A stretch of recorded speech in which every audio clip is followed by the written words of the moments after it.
What is up, ladies and gents? It's your boy Lou Streets back with some more LSV, and in this video we are covering something a little more unique compared to my usual content, but I think it's very important to talk about because it can dramatically shift the landscape of streaming and content creation as we know it. Now today is Wednesday, April the 24th, and our President of the United States, Joe Biden, has officially signed a bill that will force TikTok's parent Chinese company to divest from its US operations or face a nationwide ban. This is very important because the move potentially sets up a protracted legal fight over the fate of the app, but TikTok has vowed to not go down without a fight. Now I know some of you guys are probably wondering, why would Lou even be covering this, because this isn't a political channel, it's a gaming channel, which is true. However, I have around 56,000 followers on TikTok, and when something goes viral over there, your chance for growth in all your other areas, it grows dramatically as well. I remember having like a 1 million view video, and it brought me about 10,000 to 15,000 followers overnight, but it also brought me about 1,500 to 2,000 subs on my YouTube channel as well, which caught me off guard. So TikTok is an amazing tool for growth in itself, so it's very important to creators and streamers alike, and I can say that because I had the experience firsthand. So this is very monumental for content creators and streamers alike for two very important reasons that stand out to me. The first being, you always need to diversify your platforms, and my reason for saying that is because imagine if you had 1 million followers on TikTok, but you weren't utilizing any other platform whatsoever to grow your audience. If this goes through and it actually finalizes just like that, your audience is gone. It's 100% gone, and you can't build that value again. You may have some people that'll show you love other places, but if you already weren't diversifying your platforms, your audience is essentially gone. And the second reason that I think is even more important is that this shifts the power players within the market. So what I mean by this is, there was a time when Twitch was kind of on a downward slide. There was a lot of funny business going on. They were letting content creators out of their exclusive contracts. We had the whole 50-50 split issue. We had the whole hate bot issue, random DMCA strikes and things of that nature, right? So Twitch stock was kind of going down and kind of sliding the wrong direction. Facebook was a respectable player at some point, but then roughly around, I want to say last summer or a little bit before that, Facebook started having issues where they weren't really paying creators and doing a lot of funny business behind the scenes.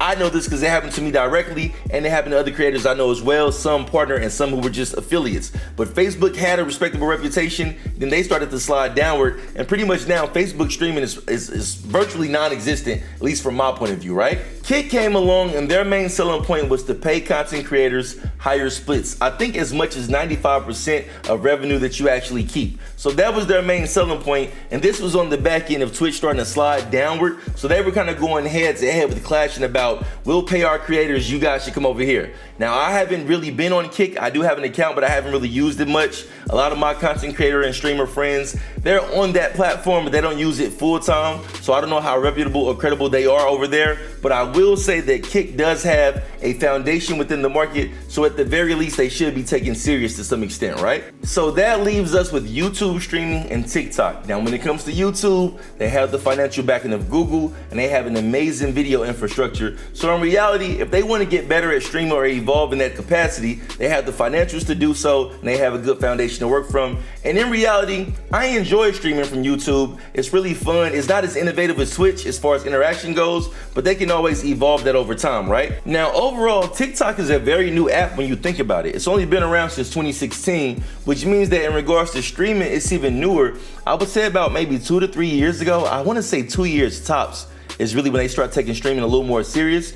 And you can actually use their app to stream from, or I have a stream key. I like the stream key much better because I can use it directly from OBS. But overall, if TikTok was to go away with streaming, that hurts a lot of creators because, for one, it will leave Kick, YouTube, and Twitch. Now, you should be uploading videos to YouTube anyway, but if you're not, then you're missing out on a large part of building your audience. But the second part is, if you only want to use Twitch, you can't just upload videos to Twitch. You can upload videos to TikTok, which helps support your stream audience in the first place, and that's why it's a really big deal. But let's get back to the article. And hold up, one more thing. Before we get back to the article, what I mean by being able to upload short form content to support your stream audience on TikTok is that when you look at other platforms, it's not as doable, and this is what I mean.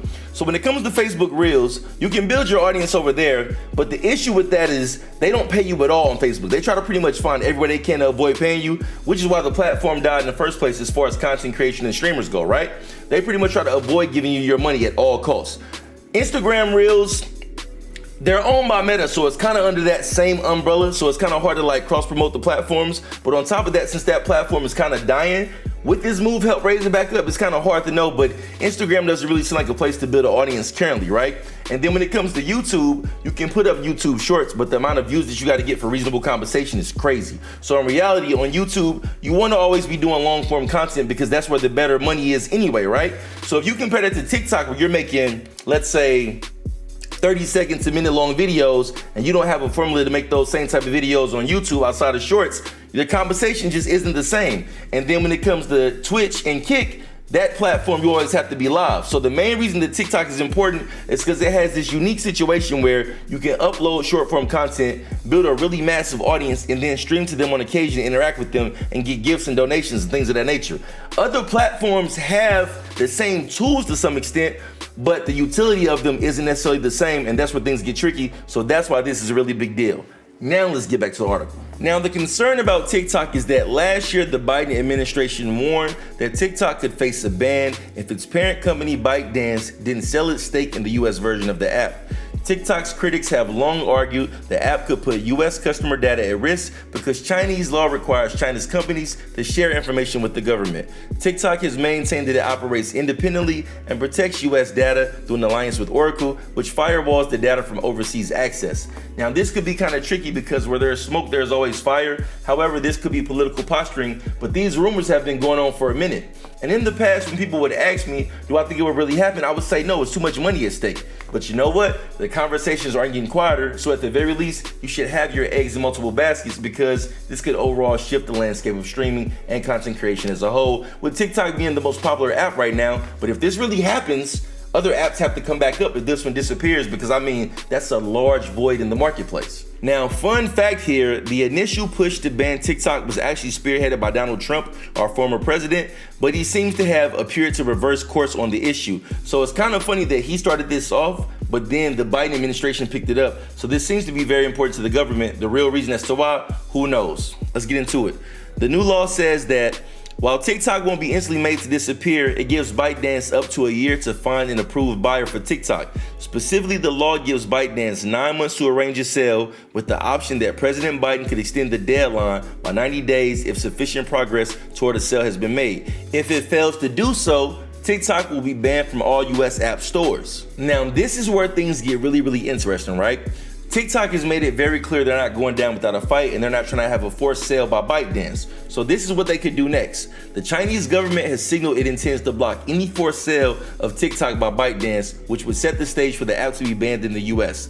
TikTok CEO Xiao Chu said on Wednesday that the social media platform would challenge the new law on First Amendment grounds. TikTok could also wait out November's presidential election in hopes that whatever party takes control has a change of heart on the matter. Now, this is very interesting because it said earlier in the article that Donald Trump had a change of heart about wanting a ban on TikTok, while the Biden administration is strongly against it. So would this actually be a campaign point, and how mind-blowing would that be because of the fact that there was a time TikTok was just seen as this silly app the kids were dancing on, and now it's actually part of a presidential election as far as a campaign point.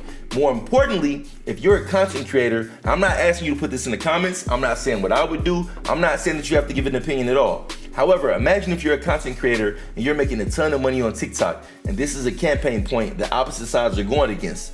Would that actually affect who you vote for? Because this is your potential bread and butter being jeopardized. Now, overall, this could all go out the window if ByteDance just sells. But let's say that they don't sell, and this is a campaign point for opposite sides, whoever those candidates may be. What would you do in response to that? I'm not asking you to type in the comments, but just out of curiosity, isn't that crazy to have to think about that that's a possibility? Last point to be made, if TikTok is sold to a new US owner, establishing it as an independent company with its own stock, ByteDance could still dilute the power of the deal by not including TikTok's algorithm in the sale. Yet a version of US TikTok without the algorithm that has powered its popularity would make the platform radically different than what it is today. Essentially, we all want to go viral, and the power of outreach is amazing on TikTok. So if you take that away, or at least change it from what it currently is, does it make the app still as valuable? What could all of this mean for the wider market overall?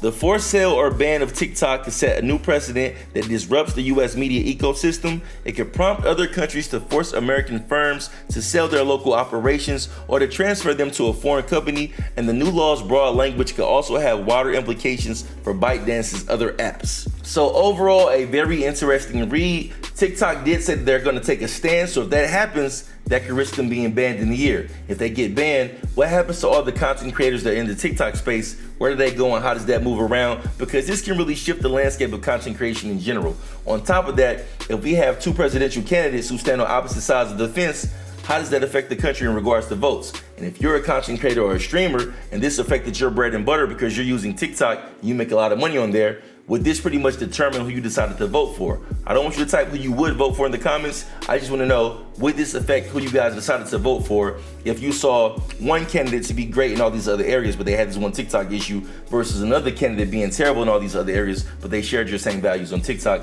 and that's how you made your money. So the next time, I will catch you guys later. It's your boy Lou Streets. I'm very curious to see what you guys say in the comments about this. I'll keep a close eye on it because as I said, it affects gaming content creation as a whole. Till the next time, peace. You know how I feel about King players, and look at this tag. You ain't gonna believe his tag when you see it.